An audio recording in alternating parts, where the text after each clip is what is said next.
هل باع الفلسطيني أرضه؟ سلب أراضي فلسطين جرى في أكبر عملية نهب جماعية عرفها التاريخ، ومن أشد المعالم غرابة في النزاع حول فلسطين هو أن تنشأ الضرورة للتدليل على حجة العرب ودعواهم. المؤرخ الإنجليزي أرنولد توينبي: هل باع الفلسطيني أرضه؟ طرح روجت له الدعاية الصهيونية أن أرض فلسطين أرضها واشترتها بأموالها، فاستطاعت ترسيخ مفاهيم خطيرة سرعان ما انتشرت لدى كثير من العرب نخبهم وعوامهم، وأصبحت أطروحة بيع الأرض تعيد إنتاج نفسها منذ احتلال فلسطين عام 1948 إلى يومنا. لقد آذى التشهير الفلسطينيين أكثر مما آذاهم الفقر. أكثر الاتهامات إيلاما كانت بأنهم باعوا أرضهم أو أنهم هربوا جبنا. الباحثة البريطانية روزماري الصايغ: ولتفنيد هذه الدعاية نورد الحقائق التاريخية التالية. حتى عام 1948 استولى اليهود على 2,000,000 دنم من أصل 27 مليون دنم من الأرض الفلسطينية باستخدام الأساليب التالية: أولا، التحايل والتواطؤ. 650,000 دنم حصل المستوطنون على جزء منها بالتحايل على القوانين العثمانية، ثم بمساعدة الولاة الأتراك الذين عينتهم على فلسطين حكومة الاتحاد والترقي، وكان أكثر من 90% من أعضائها يهود. إن الأكثرية الساحقة من العرب لم تقم ببيع أراضيها، وحتى إن الكثيرين من أصحاب الملكيات الكبيرة مثل آل الحسين حافظوا على أملاكهم مصونة إلى النهاية. المؤرخ الإنجليزي جون رودي: ثانيا، الانتداب البريطاني.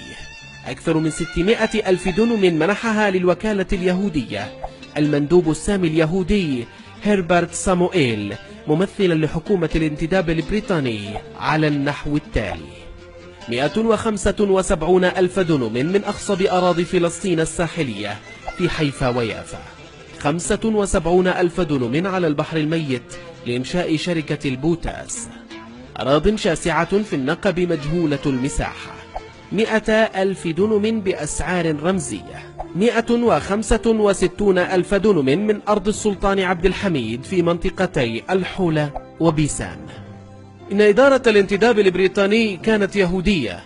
لو عرف العالم حقيقة الأساليب التي مورست لاغتصاب أراضي فلسطين من أهلها في الأيام الأولى من الغزو والاحتلال الصهيوني، أو لو سمح لهذا العالم بمعرفتها لعمه السخط والاشمئزاز. ولا ريب في أن الأساليب كانت تجري بمعرفة هربرت ساموئيل المندوب السامي اليهودي، المصنع هنري فورد في كتابه اليهودي العالمي. ثالثا، كبار الملاك العرب الغائبين. كان الإقطاعيون العرب قد حصلوا على أراضٍ زراعية شاسعة تحت الحكم العثماني، فانتهز كثير منهم فرصة الاستيطان الصهيوني لعقد صفقات مع اليهود تسببت في تهجير الفلاحين وعوائلهم عقودا قبل النكبة الفعلية.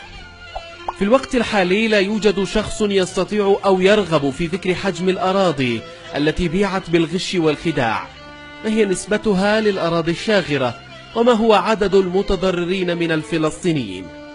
الكاتبة اليهودية عميرة هاس. رابعا، الفلاحون الفلسطينيون. حصل اليهود على 261,400 دنم من ملاك فلسطينيين، أي ما يعادل نصف 1% من مجموع أراضي فلسطين، بعضها نتيجة قانون نزع الملكية سيء الذكر، أو تنفيذا لأحكام أصدرتها المحاكم البريطانية، أو لظروف اقتصادية بالغة القسوة بسبب الضرائب الباهظة، أو لوجود بعض العملاء. إن بعض الأهالي اضطروا إلى بيع أراضيهم إما لتسديد ديونهم أو لدفع ضرائب الحكومة أو للحصول على نقد لسد رمق عائلاتهم. الخبير الإنجليزي لويس فرانس في تقرير بعنوان عرب بدون أرض أيده فيه الخبير جون هوب سيمبسون.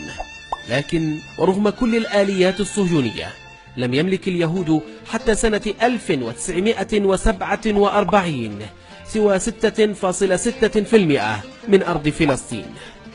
خامسا، 1948 التطهير العرقي، المجازر والتهجير. لم يبق من القرى الفلسطينية التي وقعت ضمن الحدود التي أعلنتها دولة الاحتلال عام 1949 إلا 90 قرية فقط.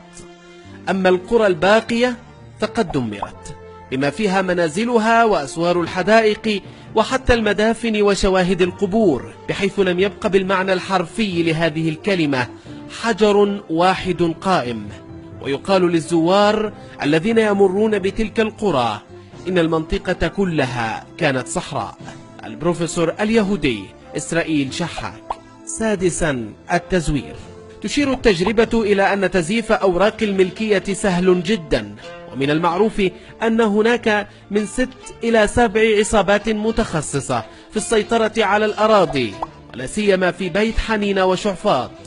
ومن المشكوك فيه أن يكون هناك موضوع آخر يعكس الفراغ السلطوي شرقي القدس، مثل فوضى التزييف المنفلتة من عقالها. تقرير بعنوان نهب الأراضي في القدس الشرقية في صحيفة هآرتز. الوثائق المزورة وعمليات الغش أمر عادي في صفقات بيع الأراضي إلى المستوطنين اليهود. المحامية إلي جراباشيكو. هل باع الفلسطيني أرضه؟ اعتراف نادر لمهندس الاقتلاع والتطهير العرقي موشي ديان. لقد جئنا إلى هذا البلد الذي كان العرب قد توطنوا فيه، ونحن نبني دولة يهودية. لقد أقيمت القرى اليهودية مكان القرى العربية. أنتم لا تعرفون حتى أسماء هذه القرى العربية، وأنا لا ألومكم لأن كتب الجغرافيا لم تعد موجودة. وليست كتب الجغرافيا هي وحدها التي لم تعد موجودة، بل القرى العربية نفسها أيضا. وما من موضع بني في هذا البلد إلا وكان أصلا لسكان عرب. عبثوا في عقولنا عشرات السنين، وعلمونا بأن الفلسطيني باع أرضه كي نخذل أبناء فلسطين ولا نهب لنصرتهم. وعندما كبرنا أدركنا بأن الفلسطيني هو الوحيد الذي يبذل روحه ليشتري فلسطين التي باعها من عبثوا في عقولنا ونحن صغار.